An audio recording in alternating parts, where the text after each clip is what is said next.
എന്തു പറ്റി റോയിച്ച? എന്താണ് ഇങ്ങനെ മരവിച്ചു നിൽക്കുന്നത്? ബെഡ്റൂമിൽ നിന്നും ഉറക്കച്ചടവോടെ എഴുന്നേറ്റ് വന്ന മിസ് സ്റ്റേസി റോയിയുടെ നിൽപ്പും ഭാവം കണ്ട് ചോദിച്ചു.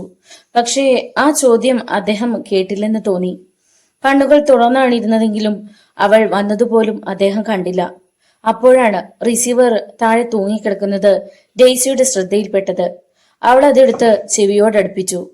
ഹലോ ഹലോ എന്ന ശബ്ദം അപ്പോഴും റിസീവറിൽ നിന്ന് ഉയരുന്നുണ്ടായിരുന്നു. Hello, doctor Daisy Mathew speaking. എന്താണുണ്ടായത്? കൂടുതൽ ഒന്നും ചിന്തിക്കാൻ മെനക്കെടാതെ അവൾ ചോദിച്ചു. ഡോക്ടർ റോയിക്ക് എന്ത് പറ്റി? മറു ചോദ്യമാണ് അവൾക്ക് ലഭിച്ച ഉത്തരം. അദ്ദേഹം എന്റെ അടുത്ത് തന്നെ നിൽപ്പുണ്ട്. പെട്ടെന്നൊരു ഷോക്ക് തട്ടിയതുപോലെ നിശ്ചലനാണ് അദ്ദേഹം. നിങ്ങൾ എന്താണ് അദ്ദേഹത്തെ അറിയിച്ചതെന്ന് ദയവായി പറയൂ. മറുവശത്ത് നിന്നും എന്തെങ്കിലും പറയുന്നതിനു മുമ്പേ റോയി ബോധവാനായി. അദ്ദേഹം പെട്ടെന്ന് അവളുടെ കയ്യിൽ നിന്നും റിസീവർ വാങ്ങിച്ചു. Hello, Roy speaking. ഞാൻ കഴിയുന്നത് വേഗം അവിടെ എത്താം. അല്ലാതിപ്പോൾ എന്താണ് പറയേണ്ടതെന്ന് എനിക്കിപ്പോൾ നിശ്ചയമില്ല. ഡയൽ ചെയ്തവർക്ക് എന്തെങ്കിലും പറയാൻ അവസരം കൊടുക്കാതെ അദ്ദേഹം റിസീവർ ക്രാഡിൽ വെച്ചു. തന്നെ മേയിച്ചു നോക്കിക്കൊണ്ട് നിൽക്കുന്ന ഡെയ്സിയോട് ഒന്നും പറയാതെ അദ്ദേഹം മുറിയിലേക്ക് പോയി. എന്താണ് ഇത്രമാത്രം ഷോക്കുണ്ടാവാനുള്ള സംഭവം ഇത്ര വെളുപ്പാക്കാലത്തെ ഉണ്ടായതെന്ന ചിന്തയോടെ അവൾ നിശബ്ദയായി അദ്ദേഹത്തിന്റെ പിന്നാലെ നടന്നു. നാളെ നേരം വെളുക്കുമ്പോൾ കൊലപാതകങ്ങളുടെ ഞെട്ടിക്കുന്ന വാർത്തയായിരിക്കും കേൾക്കാൻ പോകുന്നതെന്ന് രാത്രിയിൽ റോയി പറഞ്ഞ വാക്കുകൾ അവളുടെ ഓർമ്മയിൽ തെളിഞ്ഞു വന്നു. വിസിറ്റേഴ്സ് റൂമിൽ ചെന്ന റോയി ടീപ്പോയിന്മേൽ കിടന്നിരുന്ന വിൽസ് ഫിൽറ്റർ പാക്കറ്റ് എടുത്ത് തുറന്നു. ഒരു സിഗരറ്റ് എടുത്ത് ചുണ്ടിൽ തിരികെയപ്പോഴേക്കും സിഗരറ്റ് പാക്കറ്റിനടുത്ത് വെച്ചിരുന്ന ലൈറ്റർ എടുത്ത് തെളിച്ച് ഡെയ്സി സിഗരറ്റിന് തീ പിടിപ്പിച്ചു. 2-3 കവിൾ പുക അദ്ദേഹം തെരുതെരെ വലിച്ചൂതി. മനസ്സിനെ സ്ഥകിടം മറിക്കുന്ന എന്തൊക്കെയോ സംഭവ വികാസങ്ങൾ ഉണ്ടായിട്ടുണ്ടെന്നും ആ മുഖഭാവം വിളിച്ചറിയിക്കുന്നുണ്ടായിരുന്നു. ഇന്നലെ രാത്രിയിൽ ഞാൻ പറഞ്ഞത് ഒരു പ്രവചനം പോലെ ഫലിച്ചിരിക്കുന്നു. മഞ്ഞിൽ കുളിച്ചു നിന്നിരുന്ന ആ പ്രഭാതത്തിലും അദ്ദേഹത്തിന്റെ നെറ്റിയിൽ തുഷാര ബിന്ദുക്കൾ പോലെ വിയർപ്പു കണങ്ങൾ പൊടിച്ചു നിന്നിരുന്നു. അത് പെരുവിരൽ കൊണ്ട് വടിച്ചെറിഞ്ഞിട്ട് അദ്ദേഹം തുടർന്നു. ഇന്നലെ കൊല ചെയ്യപ്പെട്ട ഒരു യുവതിയുടെ മൃതശരീരം പോസ്റ്റ്മോർട്ടത്തിനായി സൂക്ഷിച്ചിരുന്നു. അടുത്ത ദിവസങ്ങളിലെ അസാധാരണ സംഭവങ്ങൾ കാരണം പതിവിന് വിപരീതമായി 2 കോൺസ്റ്റബിൾസിനെയും കാവൽ നിർത്തിയിരുന്നു. ഇപ്പോൾ മൃതശരീരത്തോടൊപ്പം പോലീസുകാരും അപ്രത്യക്ഷരായിരിക്കുന്നു. അപ്പോൾ തന്നെ തെളിവുകൾ നശിപ്പിക്കപ്പെട്ടെന്ന് ചുരുക്കം. ഡെയ്സി അത് പറഞ്ഞിട്ട് റോയിയുടെ മുഖത്ത് മിഴികളൂന്നി നിന്നു. അതെ, മൃഗശാലയിലെ ഒറാങ്ങൂട്ടാനെ തട്ടിക്കൊണ്ടുപോകാൻ വാച്ചർ കൊന്നു. ആ കേസിനെ പറ്റി അന്വേഷിക്കാൻ ഞാൻ ഇറങ്ങിയത് എന്നെ ശരിയാക്കാൻ ഗ്രനേഡുമായി ആളെത്തി. അവളെ പിടികൂടി. അപ്പോൾ തന്നെ അവളുടെ ആൾക്കാരെ അവളെ കൊല ചെയ്തു. ഇതിനിടെ പോസ്റ്റ്മോർട്ടത്തിന് ശേഷം മോർച്ചയിൽ സൂക്ഷിച്ചിരുന്ന വാച്ചറുടെ മൃതശരീരം അപ്രത്യക്ഷമായിട്ടുണ്ട്. ഇപ്പോൾ ഇതും. അങ്ങനെ എന്തെങ്കിലുമൊക്കെ ചുവട് പിടിച്ചു വരുമ്പോൾ തന്നെ ചുവട് മുറിച്ചു കളഞ്ഞുകൊണ്ടിരിക്കുന്നു. റോയിയുടെ മനസ്സ് പ്രക്ഷുബ്ധമാണെന്ന് അറിയാവുന്നതുകൊണ്ട് കൂടുതൽ സംസാരിക്കാൻ ഡെയ്സി നിന്നില്ല. അദ്ദേഹത്തിന്റെ ഇപ്പോഴത്തെ ഓരോ മിനിറ്റുകളും വിലയേറിയതാണെന്ന് അറിയാമായിരുന്ന ആ പെൺകുട്ടി ബ്രേക്ക്ഫാസ്റ്റിന് പോലും നിൽക്കാതെ സ്വവസതിയിലേക്ക് പോയി. അവൾ യാത്ര പറഞ്ഞപ്പോഴും അദ്ദേഹം കാര്യമായിട്ടൊന്നും പറഞ്ഞില്ല. ഡെയ്സി പോയി കഴിഞ്ഞ ഉടനെ റോയി പ്രഭാതകൃത്യങ്ങൾക്ക് മാറി. ബ്രേക്ക്ഫാസ്റ്റിന് ഇരിക്കുമ്പോൾ അനന്തര നടപടികളെക്കുറിച്ച് അദ്ദേഹം ചിന്തിച്ചുകൊണ്ടിരുന്നു. പോലീസുകാരുടെ അന്തർധാനം കിഡ്നാപ്പിംഗ് ആണോ അതോ കൊലപാതകത്തിൽ അവസാനിക്കുമോ എന്ന് അദ്ദേഹം ആലോചിച്ചു. തെളിവുകൾ നശിപ്പിക്കുക എന്നത് മാത്രമല്ല അവരുടെ ഉദ്ദേശമെന്ന് വ്യക്തമാണ്. അങ്ങനെയായിരുന്നുവെങ്കിൽ പോലീസുകാരുടെ ശവം അവിടെ കാണുമായിരുന്നു. അങ്ങ് വിദൂരതയിൽ തെങ്ങിൻ തലപ്പുകളുടെ മുകളിലേക്ക് സൂര്യൻ ഉയർന്നു കഴിഞ്ഞിരുന്നു. അരുണകിരണങ്ങളുടെ തലോടലേറ്റപ്പോൾ ഹിമപുതപ്പ് ധൂളികളായി ജലബിന്ദുക്കളായി അടർന്നു വീണു. പ്രഭാതത്തിലെ ആ തണുപ്പ് റോയെ സംബന്ധിച്ചിടത്തോളം അനിവാര്യമായിരുന്നു. കാരണം അദ്ദേഹത്തിന്റെ ഉള്ളിൽ അസ്വസ്ഥതകളുടെ തീനാമ്പ് ആളിപ്പടർന്നുകൊണ്ടിരുന്നു. അദ്ദേഹം ഏറ്റെടുത്തിട്ടുള്ള കേസുകളെല്ലാം കുഴഞ്ഞു മറിഞ്ഞതാണ്. പക്ഷേ അവയൊന്നുപോലും തെളിയിക്കപ്പെടാതെ പോയിട്ടില്ല. ഇപ്പോൾ കൊലപാതകങ്ങളുടെ പട്ടികകൾ നിരത്തിക്കൊണ്ട് ആരംഭിച്ചിരിക്കുന്ന പുതിയ സംഭവത്തെ ഏത് പാതയിലൂടെ പിന്തുടരണമെന്ന് അദ്ദേഹം തലപുകഞ്ഞ് ആലോചിച്ചുകൊണ്ടിരുന്നു. റോയി ആദ്യം പോയത് റോഷ്നി താമസിച്ചിരുന്നുവെന്ന് അവൾ പറഞ്ഞ സ്ഥലത്തേക്കാണ്. ഏകദേശം ഒരു ലക്ഷ്യം മാത്രമേ അദ്ദേഹത്തിനുണ്ടായിരുന്നുള്ളൂ. അവൾ പറഞ്ഞത് സത്യമായിരുന്നു. അവൾ പറഞ്ഞ ഡോക്ടർ റോയിക്ക് പരിചയമുണ്ടായിരുന്ന ഒരു ഡോക്ടർ സുരേന്ദ്രനായിരുന്നു. രാവിലത്തെ പ്രാദേശിക വാർത്തകൾ ശ്രവിച്ചുകൊണ്ടിരുന്ന ഡോക്ടർ റോയിയെ കണ്ട് അത്ഭുതം കൂറി. Hello, good morning. അദ്ദേഹം സുപ്രഭാതം ആശംസിച്ചുകൊണ്ട് ഷെയ്ക്ക് ഹാൻഡ് നൽകി റോയിയെ സ്വീകരിച്ചു. Good morning doctor. അങ്കിൾ എവിടെയാണ് താമസിച്ചിരുന്നതെന്ന് ഞാൻ അറിഞ്ഞില്ല. ഒരു സെറ്റിയിൽ ഇരുന്നിട്ട് റോയി തുടർന്നു. മറ്റാരോ ആയിരിക്കുമെന്ന് കരുതിയാണ് ഞാൻ വന്നത്. എന്തായാലും താങ്കളായത് നന്നായി. അപ്പോഴെന്തോ കാര്യമുണ്ടെന്ന് തോന്നുന്നല്ലോ? ഡോക്ടർ സുരേന്ദ്രൻ ചിരിച്ചുകൊണ്ട് ചോദിച്ചു. അതെ, ചെറിയൊരു കാര്യം. ഇവിടെ അടുത്ത് റോഷ്നി എന്നൊരു യുവതി താമസിച്ചിരുന്നതായി ഡോക്ടർക്ക് അറിയാമോ? എങ്കിൽ അവളെക്കുറിച്ച് അറിയാവുന്ന വിവരം കിട്ടിയാൽ ഉപകാരമായി. അങ്ങനെ ഒരു പെൺകുട്ടി തൊട്ടടുത്ത വീട്ടിൽ താമസിക്കുന്നുണ്ടായിരുന്നു. എന്തോ ഓർമ്മിച്ചെടുക്കാൻ ശ്രമിക്കുന്നത് പോലെ അദ്ദേഹം അല്പസമയം നിശബ്ദമായിരുന്നു. പിന്നെ വളരെ സാവധാനം സ്വരം താഴ്ത്തി പറഞ്ഞു. അവളൊരു പ്രോസ്റ്റിറ്റ്യൂട്ടാണെന്നാണ് എനിക്ക് തോന്നുന്നത്. കുറെ ദിവസങ്ങളായി പലരും ആ വീട്ടിൽ വരാറുണ്ട്. ഈയിടെയായി മിക്കപ്പോഴും രാത്രിയിൽ ആരുടെയെങ്കിലും കൂടെ അവൾ പുറത്തേക്ക് പോകാറുണ്ട്. അവൾക്ക് എന്തെങ്കിലും ജോലിയുള്ളതായി അറിയാമോ? റോയി ഇടയ്ക്ക് കയറി ചോദിച്ചു. എന്തെങ്കിലും സ്ഥിരമായ ഒരു ജോലി ഉണ്ടെന്ന് തോന്നുന്നില്ല.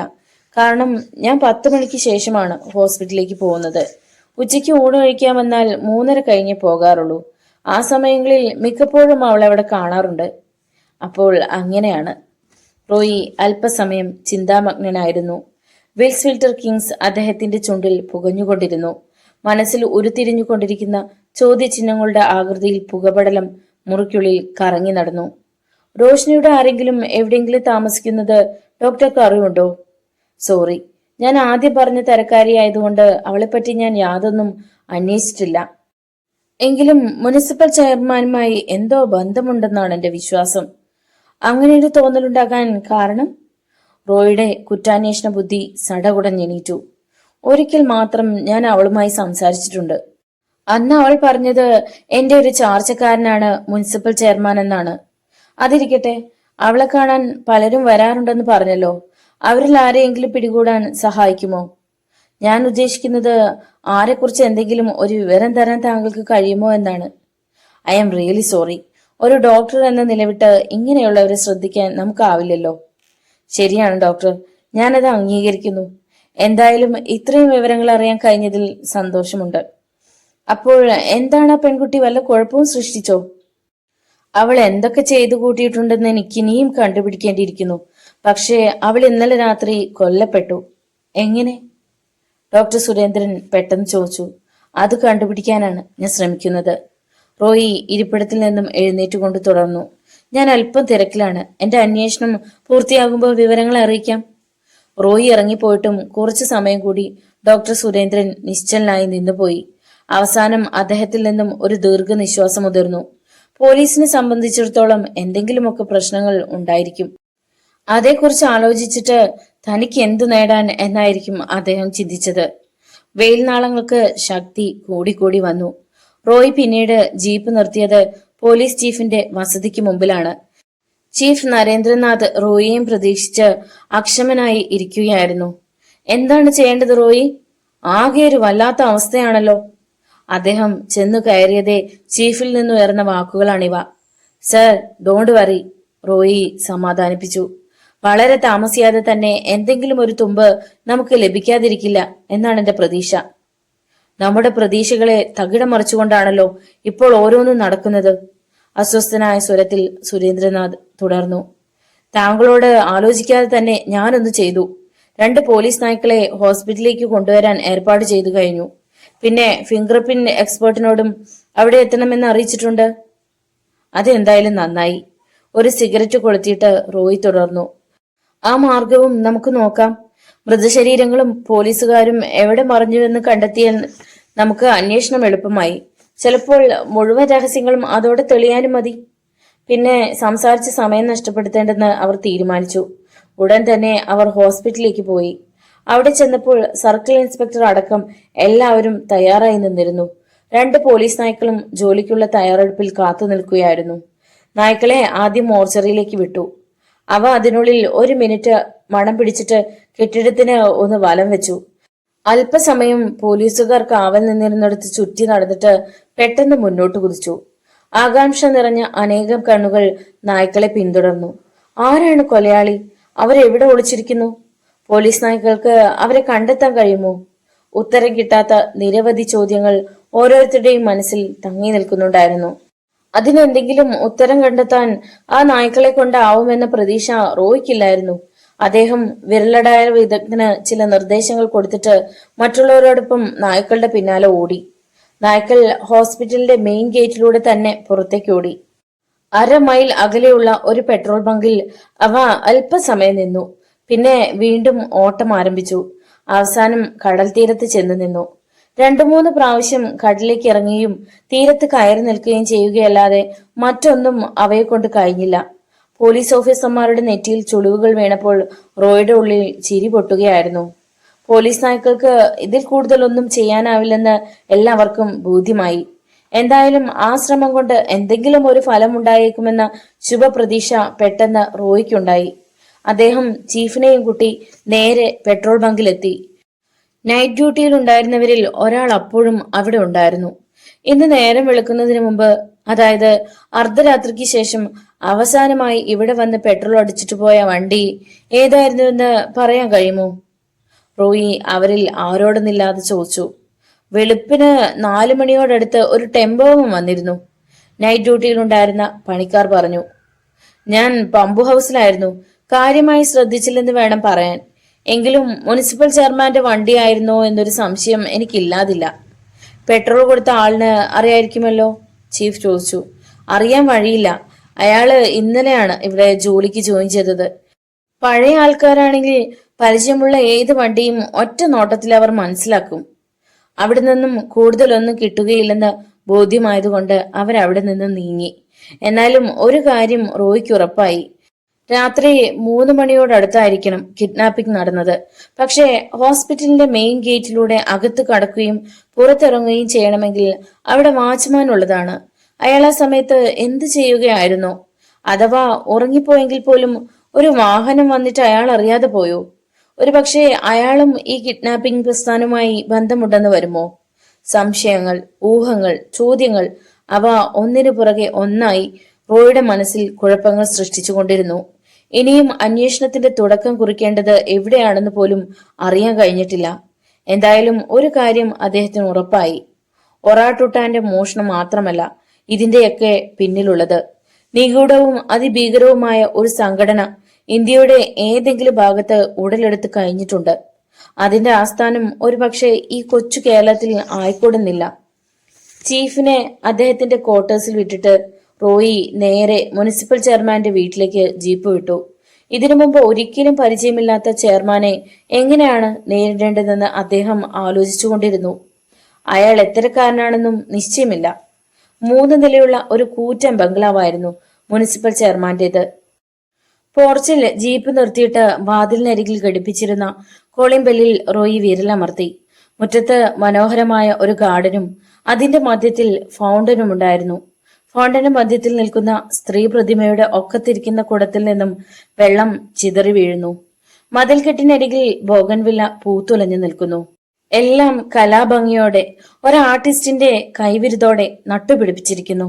ഒരു സൗന്ദര്യാരാധകനായ റോയി ആ പൂന്തോട്ടത്തിന്റെ മാസ്മര സൗന്ദര്യത്തിൽ മിഴികൾ ഓടിച്ചുകൊണ്ട് നിന്നു. താൻ വന്നത് എന്തിനാണെന്ന കാര്യം പോലും അദ്ദേഹം മറന്നതുപോലെ തോന്നി. ബോൾ ബോട്ടം പാൻസും ഷർട്ടും ധരിച്ച ഒരു യുവതി ഹാഫ് ഡോറിന് പിന്നിൽ പ്രത്യക്ഷപ്പെട്ടു. അജാനുബാഹുവായ ആ യുവാവിന്റെ സൗന്ദര്യം ആസ്വദിച്ചുകൊണ്ട് അവൾ അല്പസമയം നിന്നു.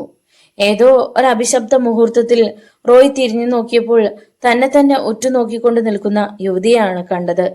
ഇത് തന്നെയല്ലേ ചെയർമാന്റെ വീട്? ഒരു തുടക്കത്തിന് വേണ്ടി റോയ് ചോദിച്ചു. അതെ, താങ്കൾ മനസ്സിലായില്ലല്ലോ? ഉത്തരവും ചോദ്യവും ഒന്നിച്ചു കഴിഞ്ഞു. എന്റെ പേര് റോയി. എനിക്ക് അത്യാവശ്യമായും ചെയർമാനെ ഒന്ന് കാണേണ്ടിയിരിക്കുന്നു. താങ്കൾ കയറിയിരിക്കൂ. പപ്പ പുറത്തേക്ക് പോയിരിക്കുകയാണ്. താമസിയാതെ വന്നേക്കും.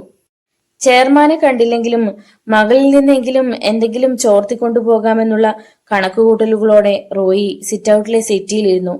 പേര് പറഞ്ഞില്ലല്ലോ? മുറിക്കുള്ളിലേക്ക് നടക്കാൻ ആരംഭിച്ച യുവതിയോട് റോയി ചോദിച്ചു. ചോദിച്ചില്ലല്ലോ? അവൾ കിലുകിലെ ചിരിച്ചു. എന്നിട്ട് പറഞ്ഞു, എന്റെ പേര് നിസീമ. പക്ഷേ എല്ലാരും വിളിക്കുന്നത് സീമയെന്നാണ്. മുത്തുമണികൾ ചിതറുന്നതുപോലെ അവൾ വീണ്ടും ചിരിച്ചു. എന്നിട്ടൊരു കാമുകനോടെന്ന പോലെ ചോദിച്ചു, എന്താ ഇഷ്ടപ്പെട്ടോ? വളരെ. കാരണം പേരും ആളും ഒരേപോലെ സുന്ദരമാണ്. ആദ്യമായി കണ്ട ഒരു യുവാവിനോട് ഇത്രമാത്രം അടുത്തിടപെടുന്നവൾ സാധാരണക്കാരിയല്ലെന്ന് അദ്ദേഹം കരുതി. മുഖസ്തുതിയിലൂടെ ഏതൊരു സ്ത്രീയെയും തറ പറ്റിക്കാമെന്ന് അറിയായിരുന്നതുകൊണ്ടാണ് അദ്ദേഹം അങ്ങനെ തട്ടിവിട്ടത്. എനിക്ക് ചെയർമാനെ കാണണമെന്ന് നിർബന്ധമില്ല, ഒരു ചെറിയ കാര്യം അറിയാൻ വേണ്ടി വന്നതാണ്. ഒരു നിമിഷം നിർത്തിയിട്ട് സീമയുടെ മുഖഭാവം ശ്രദ്ധിച്ചു. എനിക്ക് അറിയാവുന്നതാണെങ്കിൽ പറയുന്നതിനെന്താ? പിന്നെ രാഷ്ട്രീയ കാര്യങ്ങൾ വല്ലതുമാണെങ്കിൽ ഞാൻ അല്പം പിന്നില. നെവർ. നിങ്ങളുടെ ബന്ധത്തിൽപ്പെട്ട റോഷ്നി എന്ന ഒരു യുവതി പോസ്റ്റ് ഓഫീസ് റോഡിൽ ഡോക്ടർ സുരേന്ദ്രന്റെ വീടിനടുത്ത് താമസിക്കുന്നുണ്ടല്ലോ, അവരെ കുറിച്ചാണ് എനിക്ക് അറിയേണ്ടത്. അവൾ എന്തെങ്കിലും പറയുമോ എന്നറിയാൻ റോയി എന്ന് നിർത്തി. പക്ഷേ അവൾ ഓർമ്മയുടെ കൈകളിൽ അങ്ങനെയൊരു യുവതി ഉണ്ടോ എന്ന് പരതുകയായിരുന്നു. അല്പസമയത്തെ നിശബ്ദതയ്ക്ക് ശേഷം അവൾ തന്നെ സംസാരം തുടങ്ങി. റോഷ്നി എന്നൊരു പെൺകുട്ടി ഞങ്ങളുടെ ബന്ധത്തിലുള്ളതായി യാതൊരു അറിവുമില്ല. പ്രത്യേകിച്ച് ഈ നഗരത്തിൽ ഞങ്ങൾക്ക് ബന്ധുക്കൾ ആരുമില്ല. അതിരിക്കട്ടെ, എന്താണ് ഇങ്ങനെ ഒരു അന്വേഷണത്തിന് കാരണം? അത് പറയാം. ഇനി മറ്റൊന്നുകൂടി, നിങ്ങൾക്കൊരു ടെമ്പോ ഉണ്ടല്ലോ, അത് ഇന്നലെ രാത്രി എങ്ങോട്ടാണ് ഓടിയതെന്ന് അറിയാമോ? യാതൊരു പിടിയുമില്ല. ഇവിടെ 4-5 വണ്ടികളുണ്ട്, വാനും കാറും ലോറിയും ഒക്കെയായി. അതൊക്കെ എങ്ങോട്ടൊക്കെ ഓടുന്നുവെന്ന് ഞാൻ എങ്ങനെ അറിയാൻ? സീമ ടീപ്പോയിലിരുന്ന ഫ്ലവർ ബേസിനിലെ പ്ലാസ്റ്റിക് പൂവുകളിൽ തിരിപ്പിടിച്ചുകൊണ്ട് തുടർന്നു. താങ്കളുടെ ചോദ്യവും മട്ടും കണ്ടിട്ട് ഒരു പോലീസ് ഉദ്യോഗസ്ഥനെ പോലെ തോന്നുന്നു. എന്താണ് റോഷ്നിയെക്കുറിച്ചും വണ്ടിയെക്കുറിച്ചും ഒക്കെ ചോദിച്ചത്? റോഷ്നി എന്ന പെൺകുട്ടിയെ കാണാനില്ല. റോയി ഒരു സിഗരറ്റ് എടുത്ത് തീ പിടിപ്പിച്ചു. ഊതി പറത്തിയ പുകപടലത്തിൽ ദൃഷ്ടികൾ ഊന്നിയിരുന്നു കൊണ്ട് അദ്ദേഹം തുടർന്നു. റോഷ്നിക്ക് നിങ്ങളുമായി അടുത്ത ബന്ധമുണ്ടെന്ന് ഞാൻ അറിഞ്ഞു. ചെയർമാൻ ചിലപ്പോഴൊക്കെ അവളുടെ വീട്ടിൽ പോകാറുണ്ടെന്നും അറിയാം. പക്ഷേ അങ്ങനെ ഒരു ബന്ധം സീമയ്ക്ക് അറിയില്ലെങ്കിൽ? എനിക്കറിയില്ല. പക്ഷേ താങ്കൾ ആരാണ്? ഞാൻ ആദ്യമേ പറഞ്ഞല്ലോ, എന്റെ പേര് റോയ്. ഞാൻ ക്രൈംബ്രാഞ്ചിൽ ജോലി ചെയ്യുന്നു. പെട്ടെന്ന് അവളുടെ കണ്ണുകൾ വിടർന്നു. ഡിറ്റക്റ്റീവ് റോയ് എന്ന് അവളുടെ ചുണ്ടുകൾ പെറുവിറുത്തു. സാറിനെ നേരിൽ കാണാൻ കഴിഞ്ഞതിൽ എനിക്ക് സന്തോഷമുണ്ട്. എന്റെ ഒരു ബ്രദർ സർക്കിൾ ഇൻസ്പെക്ടറാണ്. പേര് സാജൻ. ഇപ്പോൾ ഹൈറേഞ്ചിലാണ്. എനിക്ക് അടുത്ത് പരിചയമില്ല. റോയി ഇരിപ്പിടത്തിൽ നിന്നും എഴുന്നേറ്റു. നമുക്ക് ഇനിയും കാണാം. തൽക്കാലം ഞാൻ തിരക്കിലാണ്. സമയം കിട്ടുമ്പോൾ ചെയർമാനെ കണ്ടോളാം. ക്ഷമിക്കണം സർ, ഒരു കപ്പ് ചായ പോലും. അവൾ അർദ്ധോക്തിയിൽ നിർത്തി. വേണ്ട, അസമയത്ത് ഞാൻ ഒന്നും കഴിക്കാറില്ല. പെട്ടെന്ന് അദ്ദേഹം പുറത്തിറങ്ങി. ഇനി എങ്ങോട്ട്? മെയിൻ റോഡിലെത്തിയിട്ട് ഒരു നിമിഷം അദ്ദേഹം സംശയിച്ചു നിന്നു. താമസിയാതെ തന്നെ ലക്ഷ്യം മനസ്സിൽ തെളിഞ്ഞു വരികയും ചെയ്തു. റോയുടെ കാല് ആക്സിലേറ്ററിൽ അമർന്നു. 20 മിനിറ്റുകൾ കഴിഞ്ഞപ്പോൾ വണ്ടി മൃഗശാലയുടെ ഗേറ്റിലെത്തി. വാച്ചറുടെ മരണവും ഒറാട്ടുട്ടാന്റെ അന്തർധാനവും നടന്നതിനു ശേഷം കാര്യമായ സെക്യൂരിറ്റി ഏർപ്പാടുകൾ ചെയ്തിരുന്നു. താൽക്കാലികമായി മൃഗശാല അടച്ചിടുകയും സന്ദർശനാനുമതി വേണ്ടെന്ന് വെക്കുകയും ചെയ്തു. അതുകൊണ്ട് ഉള്ളിലേക്ക് ആരെയും കടത്തിവിട്ടിരുന്നില്ല. ജീപ്പ് നിർത്തി ഇറങ്ങിയ റോയി ഐഡന്റിറ്റി കാർഡ് കാണിച്ചു. പകലായിരുന്നതുകൊണ്ട് ഒരു ഗാർഡ് മാത്രമേ ഗേറ്റിലുണ്ടായിരുന്നുള്ളൂ. അയാൾ സല്യൂട്ട് ചെയ്തിട്ട് ഒതുങ്ങി നിന്നു. അദ്ദേഹം ഉള്ളിൽ കടന്നപ്പോൾ മൃഗങ്ങൾക്ക് തീറ്റി കൊടുക്കുന്നയാൾ അതിനുള്ളിലുണ്ടായിരുന്നു. അയാളെയും കൂട്ടിക്കൊണ്ട് അദ്ദേഹം ഒറാങ്ങുട്ടാനെ പാർപ്പിച്ചിരുന്ന കൂട്ടിനടുക്കിലെത്തി. ഇരുമ്പഴികൾ കൊണ്ടുള്ള വാതിൽ ഒരു വലിയ ഉരുക്കു താഴ്ത്താണ് പൂട്ടിയിരുന്നത്. താഴെ തകർന്നു കിടക്കുന്ന താഴ് കൂടെ നിന്നിരുന്നയാൾ ചൂണ്ടിക്കാണിച്ചു കൊടുത്തു. അദ്ദേഹം കുനിഞ്ഞത് പരിശോധിച്ചു. ശക്തി കൂടിയ ഒരു റിവോൾവർ കൊണ്ട് വെടിവെച്ചായിരിക്കണം താഴ് തകർത്തതെന്ന് റോയി അനുമാനിച്ചു. കൂടുതൽ എന്തെങ്കിലും മനസ്സിലാക്കാൻ അദ്ദേഹത്തിനും കഴിഞ്ഞില്ല. എന്നാൽ വളരെയൊന്നും പ്രാധാന്യമർഹിക്കാത്തതുപോലെ ആ ഇരുമ്പുകൂടിനരികിൽ കിടന്നിരുന്ന ഒരു സിഗരറ്റ് കുറ്റി റോയുടെ സൂക്ഷ്മ ദൃഷ്ടികളിൽ പെട്ടു. അദ്ദേഹം അതെടുത്ത് പരിശോധിച്ചു. State express. ഇവിടെ കൊല നടന്നതിനു ശേഷം ആരെങ്കിലും ഈ മൃഗശാല സന്ദർശിച്ചതായി അറിയാമോ? റോയുടെ ചോദ്യം പെട്ടെന്നായിരുന്നു. പോലീസ് ഉദ്യോഗസ്ഥന്മാരെ അല്ലാതെ മറ്റാരെയും ഇതിനുള്ളിലേക്ക് കടത്തിവിട്ടിട്ടില്ല. പിന്നെ റോയി ഒട്ടും താമസിച്ചില്ല. സ്വയം ഡ്രൈവ് ചെയ്ത് തിരിച്ചു പോരുമ്പോൾ അദ്ദേഹം മറ്റൊന്നുകൂടി ഓർത്തു. ഹോസ്പിറ്റലിൽ മോർച്ചറിയുടെ ഭാഗത്ത് ഒരു സ്റ്റേറ്റ് എക്സ്പ്രസിന്റെ പാക്കറ്റ് കിടന്നിരുന്നു. പക്ഷേ അപ്പോഴത് അത്രമാത്രം ശ്രദ്ധിക്കാൻ തോന്നിയില്ല. ഇനി വീട്ടിൽ ചെന്ന് ഒന്ന് വിശ്രമിച്ചിട്ട് ബാക്കി കാര്യമെന്ന് അദ്ദേഹം തീരുമാനിച്ചു. പക്ഷേ വീട്ടിലെത്തിയപ്പോൾ വിശ്രമിക്കണമെന്ന ചിന്തയൊക്കെ പമ്പ കടന്നു. സന്തോഷവും സംതൃപ്തിയും അദ്ദേഹത്തെ ഉന്മേഷവാനാക്കി. കാരണം അദ്ദേഹത്തിന്റെ ആത്മസുഹൃത്തായ ഡോക്ടർ റോബർട്ട് അദ്ദേഹത്തെ പ്രതീക്ഷിച്ചു മാത്രം ഇരിക്കുകയായിരുന്നു. ചില ഭീകര രഹസ്യങ്ങളുടെ ചുരുൾ നിവരാൻ പോകുന്നുവെന്നതിലുള്ള ആത്മസംതൃപ്തി ഡോക്ടറുടെ മുഖത്തും ദൃശ്യമായിരുന്നു. താങ്കളുടെ അന്വേഷണം എവിടം വരെയായി? പുരോഗമിക്കുന്നുണ്ടെന്ന് വിശ്വസിക്കട്ടെ. ഡോക്ടർ റോബർട്ടിന്റെ തുടക്കം തന്നെ അതായിരുന്നു. ഒന്നുമായില്ല. ഇതുവരെയുള്ള അന്വേഷണം കൊണ്ട് യാതൊരു തുമ്പും കിട്ടിയില്ലെന്നതാണ് സത്യം. അഥവാ തെളിവുകൾ അപ്പോൾ തന്നെ നശിപ്പിച്ചുകൊണ്ടിരിക്കുന്നു. ഞാൻ അല്പം മുമ്പ് ചീഫുമായി ഫോണിൽ സംസാരിച്ചിരുന്നു, ഡോക്ടർ റോബർട്ട് പറഞ്ഞു. എല്ലാ വിവരങ്ങളും അദ്ദേഹം വിശദമായി പറഞ്ഞു. മാച്ചോയുടെ പോസ്റ്റ്മോർട്ടം റിപ്പോർട്ട് താങ്കൾ കണ്ടിരിക്കുമല്ലോ. ഇല്ല, എങ്കിലും ഒരു ഏകദേശ രൂപം ചീഫ് പറഞ്ഞിരുന്നു. അത്യാധുനികമായ ഒരു റിവോൾവറിൽ നിന്നുമാണ് ആ സൂചികൾ മാച്ചോയുടെ ഹൃദയഭാഗത്ത് തറഞ്ഞു കയറിയത്. അത് ലബോറട്ടറി പരിശോധനയ്ക്ക് ശേഷം കൊണ്ടുവന്നിട്ടുണ്ട്. ആ സൂചികളിൽ ചെറിയ ദ്വാരമുണ്ട്. മാച്ചോയുടെ മരണകാരണവും അത് തന്നെയാണ്. അപ്പോൾ അതേ ആയുധം കൊണ്ട് തന്നെയായിരിക്കും റോഷ്നിയെയും തട്ടിയത്, റോയ് പറഞ്ഞു. പൊട്ടാസ്യം സൈനൈഡിനേക്കാൾ മാരകമായിരിക്കും ആ വിഷം. റോഷ്നി ഒന്ന് ഞരങ്ങുക മാത്രമേ ചെയ്തുള്ളൂ. മരണം അത്ര പെട്ടെന്നായിരുന്നു. ഇനി ചിന്തിക്കാനുള്ള മറ്റൊരു കാര്യം ഒറാങ്ങുട്ടാനെ ഒരു സാധാരണ കൊള്ളക്കാർക്ക് ആവശ്യമില്ല എന്നതാണ്. ലോക വിപണിയിൽ ഈ ജന്തുവിന് 70,000 രൂപ വരെ വിലയുണ്ട്. പക്ഷേ ഇന്ത്യയിൽ ഇതിന് അത്രമാത്രം ഡിമാൻഡില്ലെന്ന് തോന്നുന്നു. ആ നിലയ്ക്ക് ആലോചിക്കുമ്പോൾ അതിനെ ഇന്ത്യയിൽ നിന്ന് കടത്തിക്കൊണ്ടുപോകുമോ എന്ന് പോലും സംശയിക്കേണ്ടിയിരിക്കുന്നു. റോയി പറഞ്ഞു നിർത്തിയിട്ട് ഒരു സിഗരറ്റ് കൊളുത്തി. ഡോക്ടർ റോബർട്ട് എഴുന്നേറ്റ് ടേബിൾ ഫാനിന്റെ സ്പീഡ് കുറച്ചിട്ട് വീണ്ടും സ്വസ്ഥാനത്ത് വന്നിരുന്നു. ഒരു ഒറാങ്ങുട്ടാന്റെ മോഷണം മാത്രമായി റോയ് ഇത് കാണരുതേ. രാജ്യവ്യാപകമായി കൊള്ളയും കൊലപാതകവും നടത്തുന്ന ഏതോ ഒരു ചാരസംഘടനയുമായി ഇതിന് ബന്ധമുണ്ടായിരിക്കണം. അങ്ങനെയൊരു കണക്കുകൂട്ടലുകളൂടെ വേണം താങ്കൾ ഇതിന്റെ പിന്നാലെ നീങ്ങാൻ. നിശ്ചയമായും. തുടക്കത്തിൽ തന്നെ എനിക്കത് ബോധ്യമായി. വളരെ തന്ത്രപൂർവം കരുക്കൾ നീക്കാൻ കഴിവുള്ള ചിലരാണ് ഇതിന്റെ പിന്നിലുള്ളത്. എങ്കിലും ഒരു ചെറിയ ബുദ്ധി അല്പനേരത്തെ പ്രയോഗിച്ചിരുന്നെങ്കിൽ ചില നേട്ടങ്ങൾ ഉണ്ടാകുമായിരുന്നു. താങ്കൾ ഉദ്ദേശിക്കുന്നത് എന്താണെന്ന് വ്യക്തമാക്കൂ. ഡോക്ടർ റോബർട്ട് ഒരു സിഗരറ്റ് കൊളുത്തിക്കൊണ്ട് റോയുടെ മുഖത്ത് മിഴികളൂന്നിയിരുന്നു. ആ ജീവി അപ്രത്യക്ഷമായ അന്ന് രാവിലെ തന്നെ അതിന്റെ കൂട് മണപ്പിച്ചിട്ട് പോലീസ് നായയെ വിട്ടിരുന്നെങ്കിൽ എന്തെങ്കിലും തുമ്പ് കിട്ടുമായിരുന്നു. ഇന്ന് ഹോസ്പിറ്റലിൽ നിന്നും പോയ നായയുടെ പിന്നാലെ ഓടിയിട്ട് ഒരു ടെമ്പോ വാനിലാണ് മൃതശരീരവും പോലീസുകാരും അപ്രത്യക്ഷരായിരുന്നത് എന്നൊരു ഊഹം കിട്ടിയിട്ടുണ്ട്. അപ്പോൾ വാനിന്റെ പിന്നാലെ പോയാൽ നമുക്ക് ലക്ഷ്യത്തിലെത്താൻ കഴിയണമല്ലോ. ടെമ്പോ വാൻ ആണെന്നുള്ളത് എന്റെ ഊഹമാണ്. ഇനി ആ വാൻ ആരുടേതാണെന്ന് അറിയാനുള്ള യാതൊരു തുമ്പും നമ്മുടെ ഭാഗത്തില്ല. എന്തായാലും ഒരു പ്രത്യേക കാര്യം പറയാനാണ് ഞാനിപ്പോ വന്നത്. തീ നഷ്ടപ്പെട്ട ചുരുട്ട് ആഷ്ട്രയിൽ തിരികിയിട്ട് ഡോക്ടർ റോബർട്ട് തുടർന്നു. നമുക്ക് ഈ രാത്രിയിൽ ഒരു നീണ്ട ടൂർ പോകണം.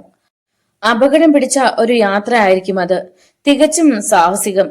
എന്നാൽ അത് എന്തിനു വേണ്ടിയാണെന്ന് ഇപ്പോൾ പറയാൻ എനിക്കാവില്ല. എന്തിനാണെങ്കിലും എങ്ങോട്ടാണെങ്കിലും എനിക്ക് സന്തോഷമേ ഉള്ളൂ. ഏതായാലും സ്ഥലം കൂടി പറഞ്ഞേക്കൂ.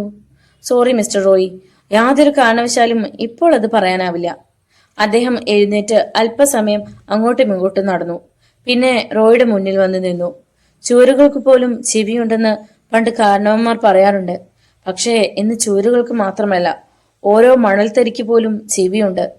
അത് അത്യാധുനികമായ ഇലക്ട്രോണിക് ട്രാൻസ്മീറ്ററുകളായിരിക്കുമെന്ന് മാത്രം. ഒരു പക്ഷേ നമ്മൾ സംസാരിച്ച മുഴുവൻ കാര്യങ്ങളും വേണ്ടപ്പെട്ടവരുടെ ടേപ്പിലായി കാണും. അനേകം മൈലുകൾ അകലിരുന്ന് അവരത് കേൾക്കുന്നുണ്ടാവാം. You are correct. താങ്കൾ പലപ്പോഴും എന്നേക്കാൾ നന്നായി ചിന്തിക്കുന്നു, പെരുമാറുന്നു. എത്രയോ കാലമായി ഞാൻ താങ്കളോടൊപ്പം ഈ ജോലിയിൽ സഹകരിക്കുന്നു. ഒരു പൊട്ടിച്ചിരിയോടെ ഡോക്ടർ റോബർട്ട് ഇടയ്ക്ക് കയറി പറഞ്ഞു. 1 മിനിറ്റ് സമയം ആ ചിരി നീണ്ടു. അതിന്റെ അലകൾ മുറിയിൽ നിന്ന് അപ്രത്യക്ഷമായപ്പോൾ തുടർന്നു. സത്യത്തിൽ എനിക്കിപ്പോൾ എന്റെ പ്രൊഫഷനേക്കാൾ താല്പര്യം കുറ്റാന്വേഷണത്തിലാണ്. എന്നാൽ ഒരിക്കലും ജോലിയിൽ നിന്നും പിന്മാറാനുള്ള മനസ്സ് വരുന്നുമില്ല.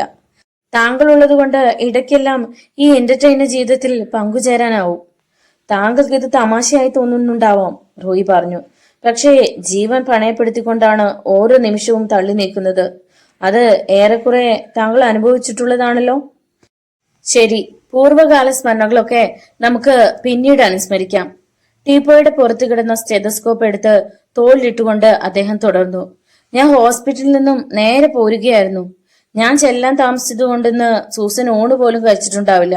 ഇനി ചെന്നിട്ട് വേണം ഊണ് കഴിച്ച് എന്ന് പേര് വരുത്താൻ. ഇന്ന് 6 മണിക്ക് ഒരു മേജർ ഓപ്പറേഷൻ നടത്താനുണ്ട്. അതിനുശേഷം ഞാൻ ഫോണിൽ ബന്ധപ്പെടാം. അതുവരെ താങ്കൾ വിശ്രമിക്കൂ. റോയി എന്തെങ്കിലും പറയുന്നതിന് മുമ്പ് ഡോക്ടർ റോബർട്ട് ഇറങ്ങിപ്പോയി. അദ്ദേഹത്തിന്റെ കാർ അകന്നു പോയപ്പോൾ റോയിയുടെ മനസ്സ് ഒരു നിമിഷത്തേക്ക് പിന്നിലേക്ക് ചിറകടിച്ചു പറന്നു. തന്റെ ഔദ്യോഗിക ജീവിതത്തിൽ ഒരിക്കലും മറക്കാനാവാത്ത ഒരു സഹായിയാണ് ഡോക്ടർ റോബർട്ട്. മരണവുമായി മല്ലടിച്ചുകൊണ്ടിരുന്ന പല സന്ദർഭങ്ങളിലും അദ്ദേഹം സ്വന്തം ജീവൻ പോലും തൃണവൽഗണിച്ചുകൊണ്ട് തന്നെ രക്ഷിച്ചിട്ടുണ്ട്. വർഷങ്ങളായി ഡോക്ടറും അദ്ദേഹത്തിന്റെ ഭാര്യയും ഓമനകളും തന്റെ ജീവിതവുമായി അലിഞ്ഞു ചേർന്നിരിക്കുന്നു. തന്നെ കൊണ്ടാവില്ലെന്ന് കരുതി വച്ചൊഴിഞ്ഞു പോകാൻ ആശിച്ച ചില കേസുകൾ അദ്ദേഹത്തിന്റെ നിർബന്ധ ബുദ്ധി മൂലം തനിക്ക് ഒഴിവാക്കാൻ കഴിയാതെ വരികയും അവസാനം അത് തെളിയിക്കപ്പെടുകയും ചെയ്തിട്ടുണ്ട്. എന്നും നന്ദിയോടുകൂടി മാത്രമേ അദ്ദേഹത്തെക്കുറിച്ച് ഓർക്കാനുള്ളൂ. വേലക്കാരൻ ദാമു വന്ന് വിളിച്ചപ്പോൾ റോയി ഞെട്ടിയുണർന്നു. സമയം 3 മണിയോടടുക്കുന്നു. താനും ഇതേവരെ ഊണ് കഴിച്ചിട്ടില്ല. അദ്ദേഹം വേഗം ഡൈനിങ് ഹാളിലേക്ക് പോയി. ഊണ് കഴിഞ്ഞ് വിശ്രമിക്കാൻ വേണ്ടി കയറിക്കിടന്നു. ഒന്ന് ഉറങ്ങണമെന്ന ആഗ്രഹമുണ്ടായിരുന്നെങ്കിലും ഒറാങ്ങുട്ടാനും വാച്ചറും റോഷ്നി എന്ന പെൺകുട്ടിയും ഒക്കെ മനസ്സിൽ വന്ന് തങ്ങി നിന്നിരുന്നത് കൊണ്ട് ഉറങ്ങാൻ കഴിഞ്ഞില്ല. സമയം എന്തും മറക്കാൻ മനുഷ്യന് മരുന്നാകാമെന്ന് പറഞ്ഞതുപോലെ മിനിറ്റുകളിലൂടെ സ്മരണകൾ കടന്നു പോവുകയും അദ്ദേഹം ഒന്ന് മയങ്ങുകയും ചെയ്തു. ആ മയക്കവും മിനിറ്റുകൾ മാത്രമേ നിലനിന്നുള്ളൂ. എന്തോ ഒരു ഭീകര സ്വപ്നം കണ്ടിട്ടെന്ന പോലെ റോയി ഞെട്ടിയുണർന്നു. അദ്ദേഹം വാച്ചിൽ നോക്കി. സമയം 4:10. 4:35 ഫ്ലൈറ്റിനാണ് ഡെയ്സി ബോംബെക്ക് പുറപ്പെടുന്നത്. പിന്നെ കിടക്കാൻ കഴിഞ്ഞില്ല. കുളിയും ഡ്രസ്സിങ്ങും 5 മിനിറ്റുകൾ കൊണ്ട് പൂർത്തിയായി. റോയിയും കൊണ്ട് എൻഫീൽഡ് ബൈക്ക് ഒരു ശരം പോലെ എയർപോർട്ടിലേക്ക് പാഞ്ഞു. അദ്ദേഹം ചെല്ലുമ്പോൾ അനൗൺസ്മെന്റ് മുഴങ്ങിക്കഴിഞ്ഞിരുന്നു. ഡെയ്സിയെ യാത്രയക്കാൻ പിതാവും മാത്യൂസും സുഹൃത്തുക്കളും നേരത്തെ എത്തിക്കഴിഞ്ഞിരുന്നു. അവൾ വിമാനത്തിനടുത്തേക്ക് നടക്കുവാൻ എല്ലാവരോടും യാത്ര പറഞ്ഞിട്ട് തിരിയുമ്പോൾ ആൾക്കൂട്ടത്തിനിടയിലൂടെ റോയി തിക്കി തിരക്കി ഉള്ളിലേക്ക് കടക്കുകയായിരുന്നു. അവളുടെ കണ്ണുകൾ ഒരാളെ മാത്രം തിരഞ്ഞുകൊണ്ടിരുന്നു. അവസാന നിമിഷത്തിൽ അവർ കണ്ടുമുട്ടി. സംസാരിക്കാൻ കഴിഞ്ഞില്ല. വേർപാടിന്റെ വേദന ഡെയ്സിയുടെ മുഖത്ത് പ്രകടമായിരുന്നു. എന്തിനേയും നിസാരമായി കാണാൻ ശ്രമിക്കുന്ന റോയി കൈയുയർത്തി വീശി. ഇപ്പോൾ തന്റെ കാമുകിയുടെ യാത്രയേക്കാൾ വേർപാടിനേക്കാൾ പ്രാധാന്യമർഹിക്കുന്ന ഔദ്യോഗിക പ്രശ്നങ്ങൾ അദ്ദേഹത്തിന്റെ മുന്നിലുണ്ട്. എങ്കിലും പ്രിയതമയും കൊണ്ട് അകന്നു പോകുന്ന ആ വിമാനം അങ്ങ് അകലെ വെള്ളിമേഘങ്ങൾക്കിടയിൽ ഒരു പൊട്ടുപോലെ അപ്രത്യക്ഷമാകുന്നതുവരെ അവിടെ തന്നെ അദ്ദേഹം നിന്നു. പിന്നെ ആരെയും നോക്കാൻ നിൽക്കാതെ വന്നതിനേക്കാൾ വേഗത്തിൽ പുറത്തു കടന്നു. ഒരു നല്ല കാപ്പി കുടിച്ചിട്ട് ബാക്കി കാര്യമെന്ന ചിന്തയോടെ ഹോട്ടൽ ഐഡയുടെ മുന്നിൽ റോയി ബൈക്ക് നിർത്തി. ബൈക്ക് സ്റ്റാൻഡിലേക്ക് വലിച്ചു വയ്ക്കുമ്പോൾ തൊട്ടടുത്ത് വന്ന് നിർത്തിയ പച്ച നിറമുള്ള ഫിയറ്റിൽ നിന്ന് ഇറങ്ങിയ യുവതിയെ റോയി ശ്രദ്ധിച്ചു. വളരെ പെട്ടെന്ന് അദ്ദേഹം ഓർമ്മിച്ചു. എയർപോർട്ടിൽ അവളുണ്ടായിരുന്നു. മുഖത്തിനേക്കാൾ വലിയ കണ്ണടയും സ്കൈ ബ്ലൂവിൽ വെള്ള പ്രിന്റുമുള്ള 1 പീസ് മാക്സിയും ധരിച്ച് ഷാംപൂവിൽ കഴുകി ചെവിപ്പിച്ച ക്രാപ്പ് മുടിയും പറത്തി അവൾ ആരെയോ പ്രതീക്ഷിച്ചെന്ന പോലെ എയർഡ്രോമിൽ നിൽപ്പുണ്ടായിരുന്നു. ശ്രദ്ധിക്കുവാൻ വേണ്ടി അവളെ ശ്രദ്ധിച്ചില്ല. എങ്കിലും അവൾ കണ്ടിരുന്നു. അവളെ ശ്രദ്ധിക്കുന്നില്ലെന്ന ഭാവത്തിൽ റോയി ഹോട്ടലിനുള്ളിലേക്ക് നടന്നു. അപ്സ്റ്റെയറിലെ തിരക്കൊഴിഞ്ഞ ഒരു ചെറിയ ഹാളിൽ അദ്ദേഹം കടന്നു. പരിചയക്കാരാരുമില്ലെന്ന് തീർച്ചയായപ്പോൾ ആരുമില്ലാത്ത ഒരു മൂലയിലേക്ക് മാറി അദ്ദേഹം ഇരുന്നു. ഒരു തണുത്ത ബിയറിന് ഓർഡർ ചെയ്തിട്ട് വിൽസ് ഫിൽട്ടർ കിങ്സ് ഒരെണ്ണം എടുത്ത് ചുണ്ടിൽ തിരുകി. ലൈറ്റിന്റെ നാളം ഇതിന്റെ അഗ്രം നക്കി തുടച്ചപ്പോഴേക്കും ആ യുവതി വന്ന് നേരെ എതിർ സീറ്റിൽ സ്ഥാനം പിടിച്ചു. പ്ലീസ്, ആ ലൈറ്റർ ഒന്ന് തരുമോ? അവൾ വശ്യമായി പുഞ്ചിരിച്ചുകൊണ്ട് ചോദിച്ചു. ഇവൾ തന്നെ പിന്തുടരുകയാണെന്ന് റോയ്ക്ക് ബോധ്യമായി. അദ്ദേഹം ഒന്നും പറയാതെ ലൈറ്റർ കൊടുത്തു. അവൾ ഒരു സ്റ്റേറ്റ് എക്സ്പ്രസ് സിഗരറ്റ് കൊളുത്തിയിട്ട് ലൈറ്റർ തിരിച്ചു കൊടുത്തു. അപ്പോൾ താങ്ക്സ് പറയാൻ മറന്നുപോയില്ല. അദ്ദേഹം അപ്പോഴും നിശബ്ദനായിരുന്നു. അവളുടെ സിഗരറ്റിന്റെ ബ്രാൻഡ് കണ്ടതോടെ റോയുടെ മുഖത്ത് ഒരു പ്രത്യേക സന്തോഷം തളിരിട്ടു. മൃഗശാലയിൽ വെച്ച് കിട്ടിയ സിഗരറ്റിന്റെ കുറ്റി അദ്ദേഹത്തിന്റെ ഓർമ്മയിൽ തെളിഞ്ഞു നിന്നു. ബേറർ ബിയറും ഗ്ലാസും റോയുടെ മുന്നിൽ വെച്ചിട്ട് യുവതിയുടെ മുഖത്തേക്ക് നോക്കി. മാൾ വിസ്കിയും കട്ട്ലറ്റും അവർ ഓർഡർ ചെയ്തു. 1/4 ഭാഗം പോലും എരിഞ്ഞു തീരാത്ത സിഗരറ്റ് ആഷ്ട്രയിൽ കുത്തി തിരികിയിട്ട് റോയി ബിയർ പൊട്ടിച്ചു. ഗ്ലാസിൽ നുരഞ്ഞു പൊന്തിയ ദ്രാവകം ഒരു കവിൾ ഉള്ളിലാക്കിയിട്ട് വീണ്ടും ഒരു സിഗരറ്റ് ചുണ്ടിൽ തിരുകി. ലൈറ്റിന്റെ ഒരു ബട്ടണിൽ അദ്ദേഹത്തിന്റെ വിരൽ അമർന്നു. ഒരു ചെറിയ പ്രകാശം മിന്നി മറഞ്ഞെങ്കിലും തീ കിട്ടിയില്ല. പെട്ടെന്ന് അദ്ദേഹം മറ്റൊരു ബട്ടൺ അമർത്തുകയും സിഗരറ്റ് കൊളുത്തുകയും ചെയ്തു. ആ സിഗാർ ലൈറ്റർ ഒരു അത്ഭുത വസ്തുവായിരുന്നു. അതിനുള്ളിൽ ശക്തിയേറിയ ലെൻസ് പിടിപ്പിച്ച ക്യാമറയും ഇലക്ട്രോണിക് തരംഗങ്ങൾ കൊണ്ട് പ്രവർത്തിക്കുന്ന ടേപ്പ് റെക്കോർഡറും പ്രവർത്തിച്ചിരുന്നു. അവളുടെ ഒരു ചിത്രം എടുക്കാൻ വേണ്ടി മാത്രമാണ് ആദ്യത്തെ സിഗരറ്റ് റോയ് നഷ്ടപ്പെടുത്തിയത്. അദ്ദേഹം ഗ്ലാസ് വീണ്ടും ചുണ്ടോടടുപ്പിച്ചപ്പോൾ അവൾ പെട്ടെന്ന് എഴുന്നേറ്റ് പുറത്തേക്ക് പോയി. ഇനി എന്താണ് ചെയ്യേണ്ടതെന്ന് ആലോചിച്ചുകൊണ്ട് റോയി അവിടെ തന്നെ ഇരുന്ന് ഗ്ലാസ് കാലിയാക്കിക്കൊണ്ടിരുന്നു. അവൾ വീണ്ടും വരാതിരിക്കില്ല എന്ന് അദ്ദേഹത്തിന്റെ മനസ്സ് പറയുന്നുണ്ടായിരുന്നു. അതുപോലെ തന്നെ ഒരു 5 മിനിറ്റ് കഴിഞ്ഞപ്പോൾ അവൾ വീണ്ടും വന്ന് പഴയ സീറ്റിലിരുന്നു. അപ്പോഴേക്കും അവൾ ഓർഡർ ചെയ്തിരുന്ന സാധനങ്ങളും മേശപ്പുറത്തെത്തിയിരുന്നു. 3 മിനിറ്റിൽ കൂടി ഇഴഞ്ഞിഴഞ്ഞ് മുന്നോട്ട് നീങ്ങി. പെട്ടെന്ന് അജാനുബാഹുക്കളായ 4 പേർ ആ മുറിയിലേക്ക് കടന്നു വന്നു. അവർ റോയുടെ എതിർവശത്തായി സീറ്റുകളിൽ അമർന്നു. ആരാച്ചാരുടെ മുഖഭാവമുള്ള അവരെ ഒന്ന് ഓടിച്ചു നോക്കിയിട്ട് ബിയറിന്റെ അവസാനത്തെ തുള്ളിയും അദ്ദേഹം വായിലേക്ക് ഒഴിച്ചു. നോവലിന്റെ തുടർന്നുള്ള ഭാഗങ്ങൾ കേൾക്കാൻ വേണ്ടി ചാനൽ സബ്സ്ക്രൈബ് ചെയ്യുക. നിങ്ങളുടെ വിലയേറിയ അഭിപ്രായങ്ങളും നിർദ്ദേശങ്ങളും കമന്റ് ബോക്സിൽ അറിയിക്കുക. വീഡിയോ ഇഷ്ടമായാൽ ഒന്ന് ലൈക്ക് ചെയ്ത് മറ്റു സുഹൃത്തുക്കൾക്ക് കൂടി ഷെയർ ചെയ്ത് നൽകാൻ ശ്രമിക്കുക. നാളെ കാണാം. നന്ദി.